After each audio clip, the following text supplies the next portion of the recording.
విధాత media ప్రేక్షకులకి నమస్కారం. సౌమ్య వారాహి శాంత స్వరూపిణి, ఇంట్లో శ్రేయస్సుని ఐశ్వర్యాన్ని ఇచ్చేటువంటి అమ్మవారు. మరి ఈ అమ్మవారు ఉగ్రంగా ఉంటే శత్రువులు భయపడతారు, కానీ ఆమె శాంత స్వరూపంలో ఉంటే కనుక భక్తులు భయాలు లేకుండా జీవించగలుగుతారు. అంటే వారాహిదేవి యొక్క సౌమ్య స్వరూపము అంటే ఏంటి, ఎలా ఆరాధించాలి, ఇలాంటివన్నీ వీడియోలో తెలుసుకుందాం. సౌమ్య వారాహి అంటే సాంప్రదాయ శక్తి తత్వంలో వారాహి అమ్మవారు ఉగ్ర స్వరూపంలో మాత్రమే కాకుండా శాంత స్వరూపంలో కూడా ఉంటారు. ఆ సౌమ్య స్వరూపమే సంతాన లక్ష్మి, గృహశాంతి, ఆరోగ్యం, సంపద, ప్రేమపూరితమైనటువంటి జీవితం ఇలాంటి వాటి కోసం ఆరాధించబడుతూ ఉంటుంది.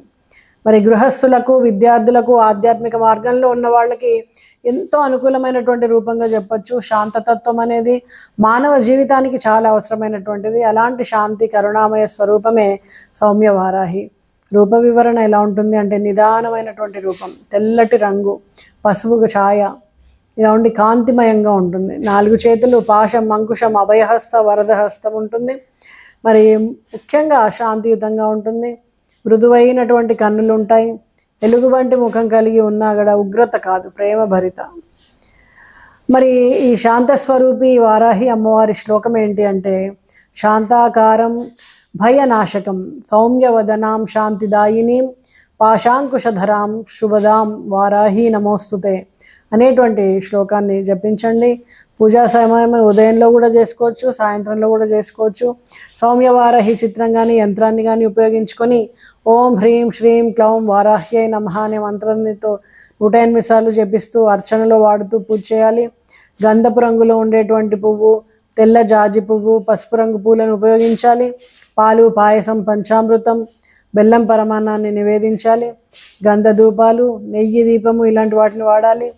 అమ్మవారికి 108 పూలతో, నామాలతో అర్చన చేయాలి. దీపారాధన అనంతరం స్తోత్రాలు చదువుకోవాలి. వారాహి అష్టకం, ఆ శక్తి యొక్క మహిమ వర్ణన ఉంటుంది, అలాంటి స్తోత్రాలు చదువుకోవాలి. గృహ శుభకార్యాలు, విద్యా విజయాలు, సంతానం కోసము సౌమ్య వారాహిని పూజిస్తే కనుక ఆమె కరుణ లభించి మీకు జీవితమే మారిపోతుంది. గృహశాంతి, మానసిక ప్రశాంతత, ఆరోగ్యం మెరుగుపడడం, సంపద, అభివృద్ధి, విద్యార్థులకి జ్ఞానం పెరగడం, ఏకాగ్రత, సంతాన లాభం, పుట్టిన పిల్లలకు సంస్కార వృద్ధి. ఈ పూజ వల్ల ఇలాంటి ఫలితాలన్నీ వస్తాయి. మరి భయాన్ని తొలగించడమే కాదు, మీ జీవితాన్ని సంతోషంతో నింపేస్తూ ఉంటుంది. మరి ఇలాంటి సౌమ్య స్వరూపిణి అమ్మవారి పూజని ఈ గుప్త నవరాత్రుల్లో మీరందరూ కూడా చేసుకోండి. శాంతి, మానసిక ఆరోగ్యము, కుటుంబ సంబంధాలు మెరుగుపడడము, అలాగే మీ జీవితంలో వృద్ధి కోసము చేయండి. అలాగే ఉదయం కానీ సాయంత్రం కానీ ఎప్పుడైనా చేసుకోవచ్చు. తెల్లటి వస్త్రాలు ధరించి చేస్తే చాలా మంచిది.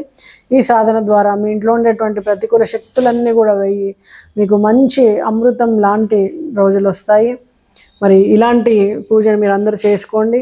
చేసుకున్నారా? మరి మీకు ఎలాంటి అంతకుముందు ఎప్పుడైనా చేశారా? ఎలాంటి ఫలితాలు మీకు వచ్చాయి? కింద కామెంట్ చేయండి. వారాహిదేవి యొక్క ఆశీస్సులు మీకు కలగాలని. నమస్తే.